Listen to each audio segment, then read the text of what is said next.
જો તમારે હવે તમારું બર્થ સર્ટિફિકેટ એટલે કે તમારો જન્મનો દાખલો એમાં તમે સુધારો કરવા માંગતા હશો તો તમે સુધારી શકો છો। જી હા, સરકારે નવી એડવર્ટાઇઝરી જાહેર કરી છે। કઈ છે આવો જાણીએ।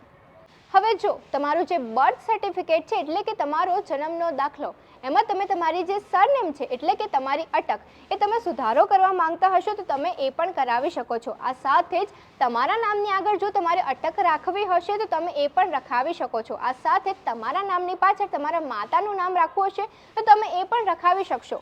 અને ખાસ વાત તો એ છે કે જે ડિવોર્સવાળો કેસ છે એટલે કે છૂટાછેડા, તો એ છૂટાછેડાવાળા કેસમાં જે તે બાળકની માતા છે તે બાળકની કસ્ટડી તેના માતાને મળેલી છે તો તે બાળકના જે બર્થ સર્ટિફિકેટ છે એમાં તેનું નામની પાછળ તેની માતાનું નામ અને આ સાથે તેની અટક રાખવા માંગતા હશો તો એ પણ થઈ શકશે।